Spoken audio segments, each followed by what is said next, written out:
we did this last month for the first time, and that was pretty cool. That was about the 3 major steps to inbound marketing. And it went kind of a general overview, right? So some of this stuff was touched on last month. Every month after that, including this one, we're diving real deep into one particular topic. And we're kind of trying to go in the order of importance, right? All roads lead to Rome. Your website is Rome, okay? So we're going to talk about how to make your website and edit it, if you already have one, to where it helps generate more inbound leads, right? And sales is everything, no matter what company you're in, okay? So without further ado, there we go. We got our sponsors, awesome.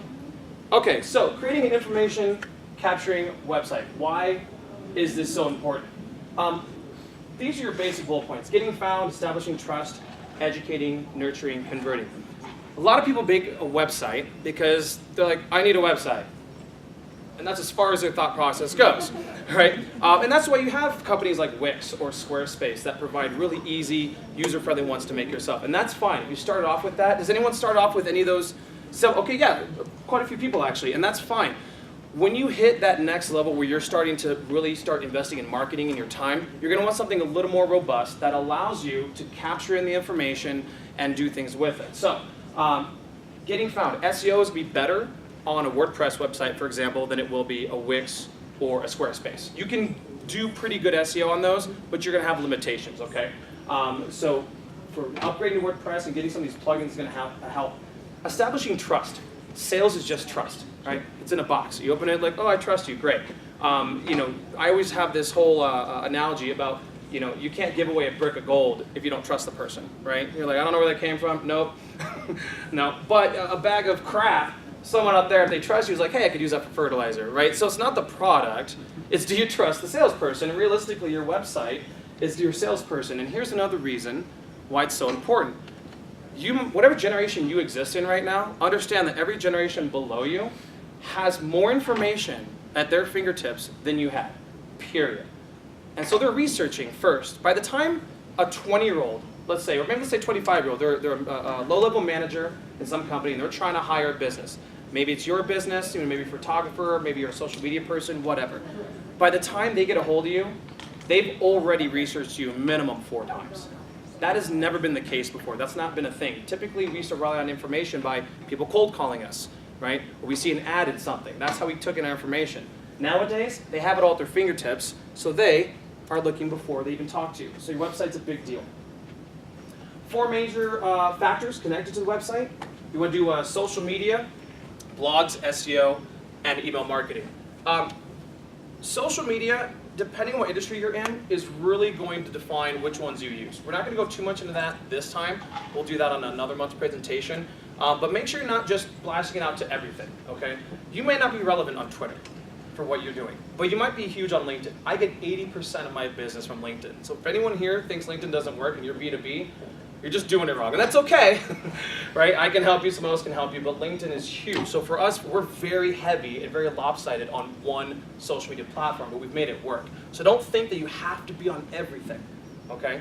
And you're gonna want to also make sure that your website has those things. If you are on them, that's fine, have a presence, but you don't need to sit there and spend hours every single day dealing with it. But you definitely want to make sure that people know you're on it. Again, it goes back to trust. If you don't have a Facebook page, or YouTube channel, or whatever it is that's relevant to you, even if you just don't have it, they're not going to trust you as much. Blogs, this is a great way to get your information out there to make sure that people are hearing your thoughts. Honestly, it's not that big a deal. It's not going to be read as much on your website as much as it is actually on your social media, okay? They'll lead to Rome, it'll go to your website, but that's more for Google, right? That's more from an SEO point of view. And that brings us to SEO. Your content is going to be huge on your search engine optimization. And your website, that is the entire infrastructure. That's the whole skeleton of your SEO. Everything from how your links are worded to your image tag titles. How many people here see the default image of IMG0045 when they take a picture, right, and you upload it? Google doesn't know what that means. They can't quite yet see it. So you have to name it properly. So you want to do that on your website. If you're going to upload an image, if it's a red Corvette, it's a 1968, then say that, 1968 red Corvette.jpg. Okay, because Google's going to pick that up, and that's going to be relevant when people are searching the images or even in the regular rankings. So those are things you want to do to your website. Email marketing is a big part of it. We're going to talk about forms that grab people's information, which then you'll use for email marketing later. So how do you gather these leads from your website? Okay, we went over a couple of it already. Your copy is going to be a big deal. A lot of people just write things on their pages because they're like, well, that describes this. And that's great if you're only relying on people who are actually coming to read.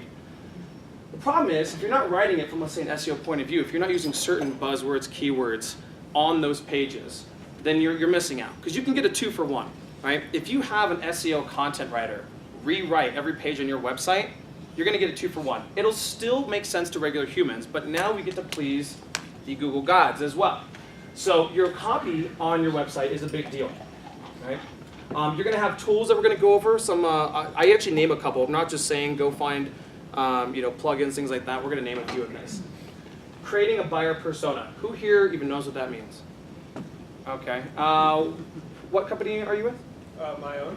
Okay, what's your company? Slowpreneur. Okay, and buyer persona. How do you view that from what I'm saying? Well, that depends on which For the customer side. Right. So, from the customer's point of view, or yeah, as in, what have you created as far as the buyer persona? Sure. For, yeah. So for one of my services called Hero Muster, my buyer persona is an individual who is. I have 2 buyers. One is somebody who's actively playing role-playing games but is isolated from other people. Okay. And that person has enough spare time and energy to find someone else. To actually play games. The other person is somebody who has become interested in it through shows like Critical Role, and they're looking to get into it, but they are currently intimidated because they have never played a role-playing game before, and so they're looking for some hand-holding and somebody they can trust to help guide them to a type of game and type of people they can connect with that their first experience. Do you have an age demographic or a gender demographic, anything Absolutely. like that? And like who's your perfect person? Like one age, one gender. Because those are 2 very different targets. The demographic for the new users is female. Okay. And the age range is skews younger. Okay. I would probably say between 18 and 30.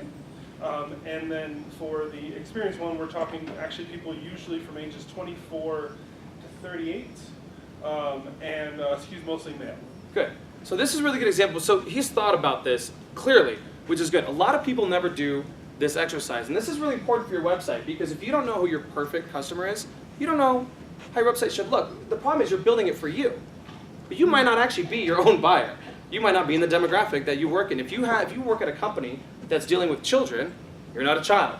Right? So you want to build these personas. You want to get down to the perfect client. Now that doesn't mean obviously that everyone else couldn't be a client. But for example, if you say, I know that our perfect customer is a 24-year-old Hispanic female, college educated, 2 children, lives in the suburbs, okay, and you just keep going. Like just describe it like it's your best friend. Everything you know about your best friend, you should know about your buyer persona. And that's big because that's going to help you kind of reverse engineer how your website's going to look, the color scheme, how you're going to word things. Are they people who have less attention span? So are we going to have more white space in there? Are we going to try to keep it simple? Things like that. Designing for lead generation. Now these are things we're going to go over. We're going to talk about where to place call to action buttons strategically on there. We're going to talk about social proof elements, graphics when appropriate. So this will be about the things that are going to make people want to actually put in their information. So the buying process. Most websites are not as aesthetically pleasing as we think they are. It's always good to get a fresh pair of eyes on it. You made it, it's your baby, it's always pretty, okay? Even if it's ugly. Sorry. Even our website right now, which was just funny. We have a new website coming out in a couple weeks. Even our website I'm not happy with because even we have to reinvent ours and drink our own Kool-Aid, right? So we go through this entire process ourselves as well for our new one. Load time's a big deal too. That'll be big even for one, just attention spans in general, but also for Google. I think, Eric, maybe you can help me on this. Was it 2 seconds, 2 to 3 for load time that Google prefers for the full load? Oh. For SEO purposes. No, it's like less than 1. Was it one and a half? It's like 1.5. Yeah, okay, 1.5, thanks. So 1.5 seconds is how long your site should load completely when they go to it, on any given page, for example, right? So if you have a real heavy site, look into downgrading some of the image file sizes, videos, things like that. There's a couple more things you can do to get it faster, but that's going to be a big deal, again, not just for SEO, but really just people not wanting to stay long enough for it, okay? Have purpose to this. Okay, anytime you look at your website, say, well, what is the point? I mean, you know the point, but is it obvious on there? Did you write things? Are the pictures relevant? Is the video relevant? You know, is the question that they need answered immediately? And if it's not, rewrite it, redesign it. Okay, typefaces don't have 15 different fonts. It's insane how many times I see this. It confuses people, and it doesn't look good. If you haven't done a full branding package for yourself, having actual fonts you've agreed on for certain things, actual color palettes, and not just the colors of your logo, you need additional colors that are complementary colors to those, because you're not going to just want, if you have a 2-color logo, that's a really hard contrasting website. It's not going to be easy on the eyes. So you're going to want other colors that help match those colors, you know, maybe some pastel, you know, ones, some contrast ones, that all work together. Okay, mobile friendly, big deal. Everyone's on their mobile phones. Now, good news is almost every single platform you can think of right now has a mobile optimized version of it. That being said, they're not perfect. Now you can edit them, okay? So you might want to find someone who's a little good at coding. They can go in there and make the small adjustments. These sites will do it on their own, but if you look at it on your device, they're gonna mess up sometimes still. So try to find someone who can code in those exceptions where you get really bad overlap and overlay. You ever seen that on a phone? You're like, the words are just smashed all over each other, and it's like, well, this is stupid. And that goes back to trust. All you're thinking is, if they can't even get this right, I'm sure as hell not giving them my money, right, for anything else. And that's the way we operate. Also, typos. Easiest way to lose someone like that. We can all say that that's such a small thing, but it's not. To be honest, we all hate that. We're like, again, you can't spell, how am I going to give you money for anything else, right? Navigation, we'll go over that later here. Images, whatever that. Okay, let's move on here. Using content to attract the leads. Blog posts are obvious, most people get that. How many people here have made white papers or how-to guides? I made yours. Of course you have. Ben, what did you? What kind of white paper or guide did you do, or that you were part of? Back when I worked with a marketing tech firm, we wrote a number of white papers on a lot of stuff that you're going over right now. Well, how long is a white paper versus most other types of things you guys put together? But how many pages or so after formatting did you say your white papers kind of fell We between? tried to keep it around 5. About 5? Because we wanted it to be substantial enough content, because we were going after, you know, our target audience was C-level and executive levels. Okay. And at the same time, it included a lot of graphical elements that really kind of more infographics. Sure. That drove the message rather than words, without being too cumbersome. I mean, I've seen white papers 20 pages long. Yeah. And shoot me in the face now. So white papers, again, and so Ben's company, again, it's all going to range depending on what you do. If you're a technical company, like super technical, you actually might want to go a little bit longer. Because again, the people who are going to hire you, especially if you're a high dollar item, or if you take a longer buying cycle, right, sales process, then your white paper should be proportional. Right? So if you're selling to people who are going to do $1 million contract with you, 5 pages probably isn't going to do it. 20 pages, probably a little more, especially again, the millennial group and these generations below us are doing more research because they can. Right? So by the time they get to you, the good news is they're halfway sold. You just have to not screw it up, okay? Because they probably already did a lot of research on you. But you want to give them the things that they need. Give them white papers and guides, how-to, top 10s, anything like that that can help them. Free stuff. Give away your best stuff for free every single time. I don't care what industry you're in. Whatever the best thing you have is, free. Okay, now if it's a service, obviously you have to adjust that a little bit differently. But even then, you can do, even if it's like photography, for example, you can do like, hey, this picture's free, we'll do follow-up ones for this much price.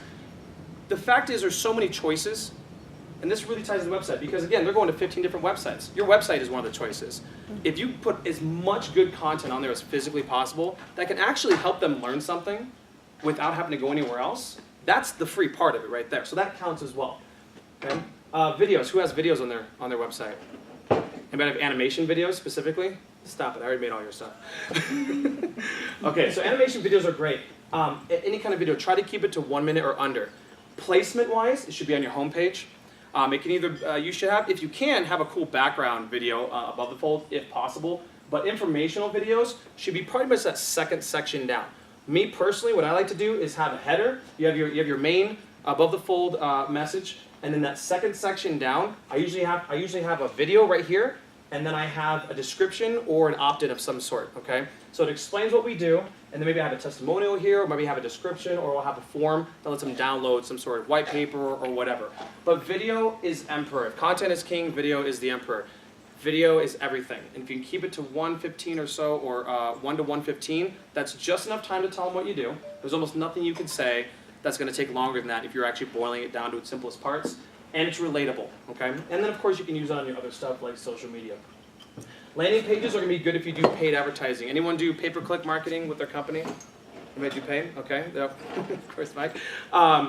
So if you're going to be doing pay-per-click marketing, it's not always best to send them to the homepage. Sometimes it is, but for the most part, you want to build a whole separate landing page, which is basically just a one-page, fully informational about that one thing, right? So let's say you offer, okay, so let's take us for example. So we're an inbound marketing agency, and we have, let's say, 10 different services that are part of our infrastructure. And if I, for some reason, wanted to advertise one of them, I would have one page that just talked about that, and that's it. And so this way, if I do an ad campaign and I only talk about that one piece, that social media or whatever, they're going to go from the ad, because they looked up something and I popped up, and they click on it, and now they go to a page that only talks about that, and then they get a white paper or blogs that are only talking about that, right? And the video is only showing about that, and then my email autoresponder system is only emailing them about that, right? Keeping it focused is a big deal, and it all starts with how you do it on your website, okay? We'll talk about smart CTAs and smart content. We're going to skip blog posts, kind of went over those for the most part. Those are not, I'd say keep those to 500 to 800 words, by the way. A blog post should not be a whole essay. People do not have the stomach for it.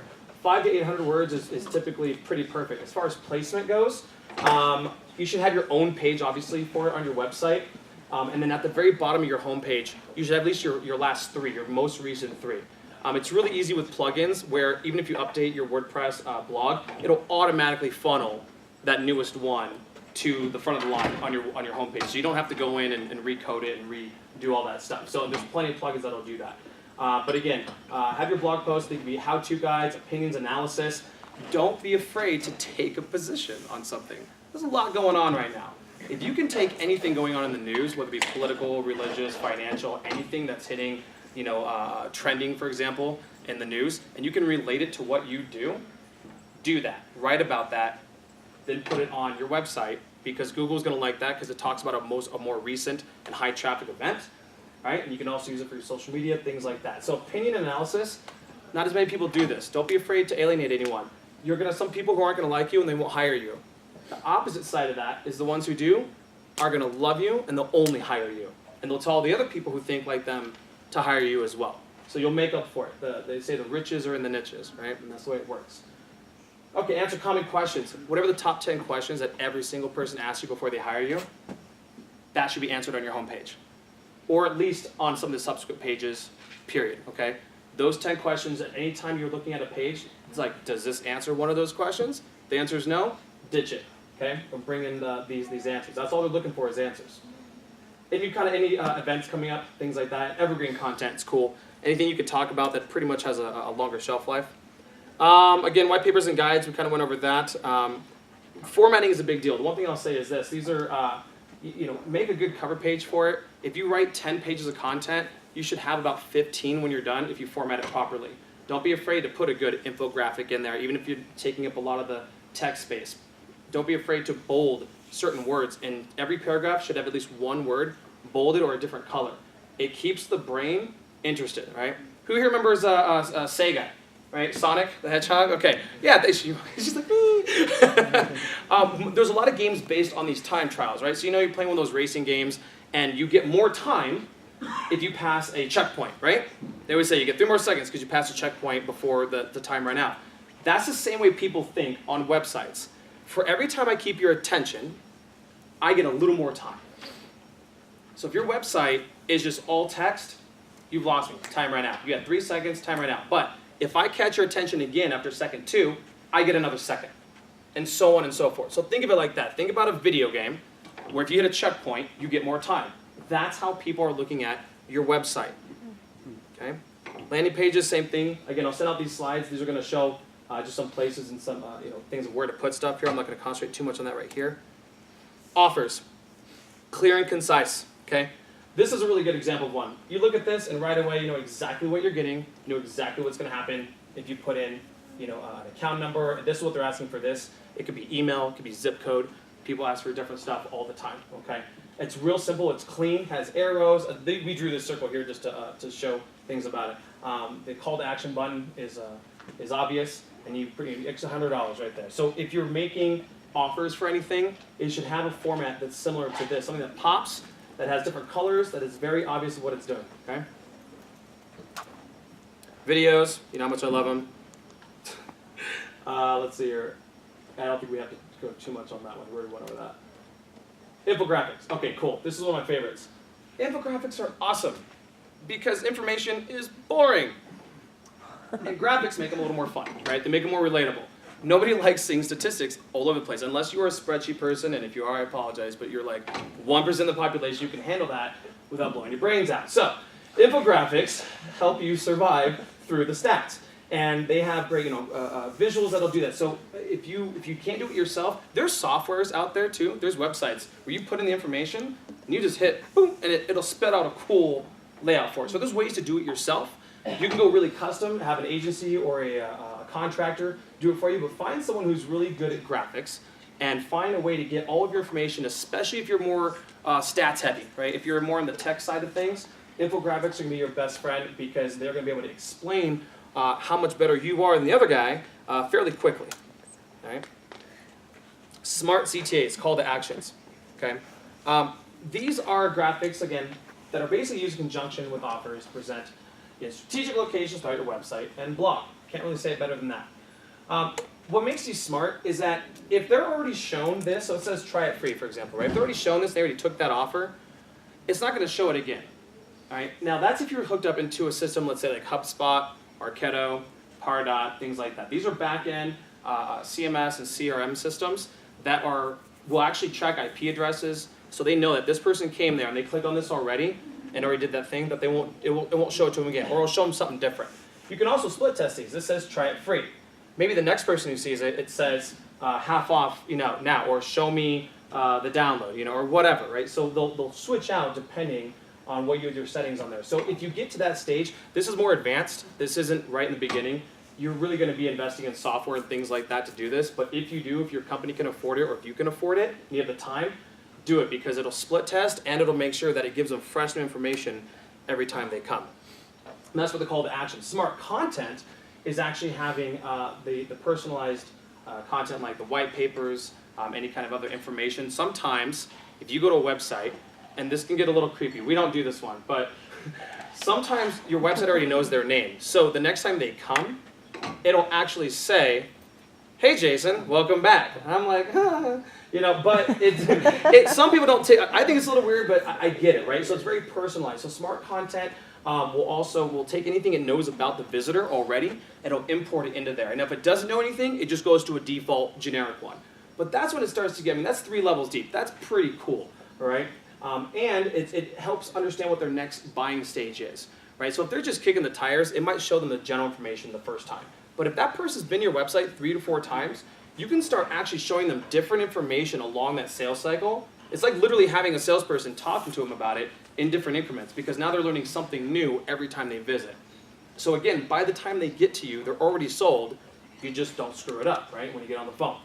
So smart content, something to look into, but again, only if you have one of those softwares. So Popups and Slides.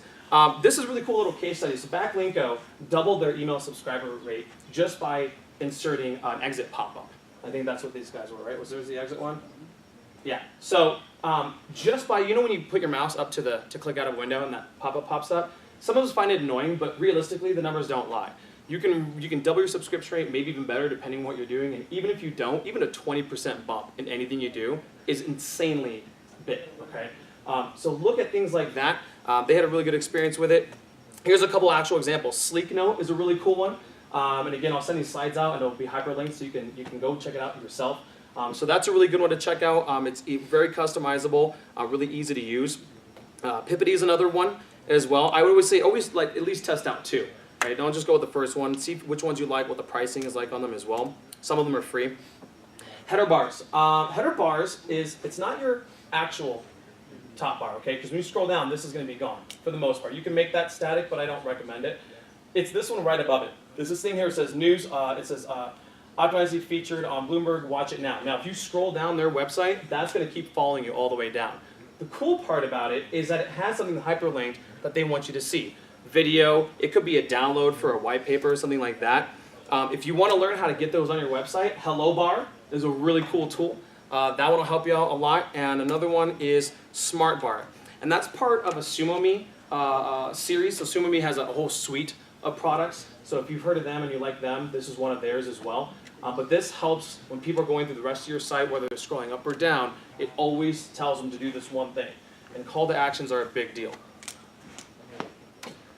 Okay, website, widgets and in-page options. So who here has their forms just static on their site, that the form is just right there next to something? Okay, anyone else having them? Who has pop-ups? Modals? What's that? Modals. Motors, yeah, again. And who has absolutely nothing on theirs for opt-in? Okay, that's fine. All right, so these widgets are really easy to get. Again, opt-in widget's a good one. Plug Matter is a really good one. These are all so super user-friendly now, and you can really just put in any information, drag and drop, and you're good to go. So I will say those are our recommended ones, and again, you can check those out. Contact forms, same thing. I'm not going to go through too much of these. I don't like contact forms on the page if I can avoid it. It's better to do the widgets in there if you can, because they'll follow them around. Social sharing tools. We're not going to go too much of these, but again, I'll send this out to you. Social sharing tools are not, it's not the website platforms where you can send it out to LinkedIn and social media. That's different. These are, if you read a blog and you see all the little like and share buttons on the side, that's what that is. That's so that people can quickly and easily share on social media the content that you're putting on your website. And those tools are super easy, and you can run those on your site really quick, especially if you're content heavy. All right, this one is real quick here, optimized search engine indexing. We went over this a little bit earlier. You don't necessarily know some of this stuff, meta title tags, things like that. This is kind of the coding in the background that's going to make it easier for Google to like you, but it's huge for your website. If you already have a website, have an audit done, find someone who does SEO, and say, take a look at my coding, am I missing anything, what can be done differently? And if you haven't built the website yet, then you're going to want to go in here when you're building it, and again, make your links relevant. If it's / something, it should be the whole description of what that page is, but with little dashes in between, right? Or underscores, things like that. Because you want Google to find it as well, not just people. Right? And that's it for it. So basically, in conclusion, the way we are as a company that separates us, so we're not a full service marketing agency, we're an inbound marketing agency. The difference between an inbound marketing agency and a full service is you can't buy one thing from us. I'll be happy to give advice and send you to other companies that do that. The way we work is that we have an exit strategy with you immediately, okay? We tell our clients, listen, you give us a budget, you give us 12 months, and you give us a goal. 12 months is fast, by the way, too. How fast did 2017 go? Right? If you have kids, how fast did they grow up? So our clock starts the second that you come on, and our goal is to build an entire infrastructure for your company, an entire plan, and execute it for 12 months. By the end of that 12 months, a monkey can run it. Okay, you can bring in some intern or some new college grad. We'll even train them in-house for the last 2 weeks of our contract to show them the logins, the strategy, the statistics, everything, hand it right over to them. I've been doing digital marketing 18 years. It's maybe been around 20, and I kind of have an altruistic feel to it. Unfortunately, a lot of agencies, they want to milk that cow. They want you to think that you need them for 3, 4, or 5 years. I assure you, you do not. You don't have to hire us, so just know this right now. You do not need a marketing company for more than 12 months if they're doing their job, or if you are doing your own education on it. Once you build an infrastructure and you get those automated pieces in play and you have the strategy down, after that, it's mostly just optimization. It's just little tweaks here and there, okay? Barring any crazy new thing like you have a whole new service you're gonna do, or you completely reinvent your company, that's the only time you probably need to bring someone back in just to take a look at it. But the way we are personally is we like to make sure that you don't need us, okay? We hand it right back off to you. So, if anybody has any questions about us or anything that we do, obviously we have information here, you can come find me. But I welcome you all for coming. We're gonna get the music going again. Bars back open, food if you want, network around, and come talk to me if you need me. But appreciate you coming. Thank you.